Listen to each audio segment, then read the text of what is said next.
Earlier today, it was reported that our favorite sports on Shannon Sharpe made headlines for all the wrong reasons. It was reported that he was being sued for $50 million because he allegedly raped a young woman multiple times in 2024 and 2025. Now, before I go forward, I'm not dismissing anything that this young lady claimed because every woman deserves to be heard. But I felt that the timing of this incident was off. Why did I feel like the timing was off and it seemed a little bit weird? Because, a couple days ago, it was reported that he's going to sign a new podcast deal worth north of $100 million. Now we hear this lawsuit that's coming out saying that he's being sued for $50 million. I don't want to be a conspiracy theorist, but man, this timing was off. I wanted to hold up judgment until I kind of gathered a little bit more facts. And looking at the facts, it says the young lady was 20 years old. They met at the gym. Of course, he was pursuing her, and eventually they engaged in a consensual sexual relationship. The young lady then reported that he became controlling and very verbally abusive.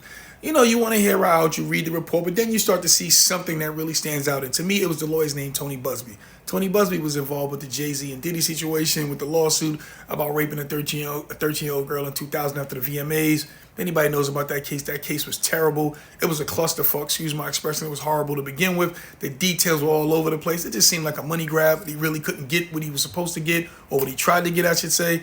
And he basically dismissed the case because he realized he didn't have a case he didn't have a legit case. Now, in this situation with Shannon, like you read those details, you look at today, he kind of went on as usual, business as usual on First Take. He did what he was supposed to do. He didn't release any comments or release any statements. But then on his social media page earlier this afternoon, there were some statements that was released. There was some text messages or some samples of what some of the text messages that were shared. One of the text messages said, "I want you to put a dog collar around me and choke me while we're having sex with me." Now, that's kind of PG. It was a little bit more explicit.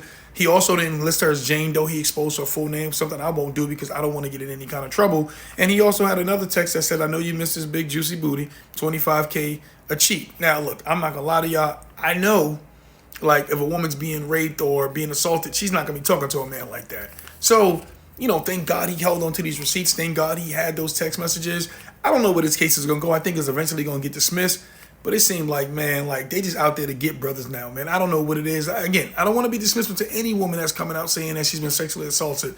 But something like this is crazy and it's wild, man. Like it's like you don't even know who's with you for the right reasons. It was even reported she recorded a consensual sexual act and edited it up and tried to present it to his team to make it look like something it wasn't. It's a nasty work out here, man. This is crazy. But luckily, Uncle's on top of his game and, he had those receipts because God knows where this could have gone had he not had those receipts. I mean, it's not over yet, but I'm feeling because she kind of has that scumbag lawyer with her, it's not going to go the way she thinks it's going to go. Let me know what you think.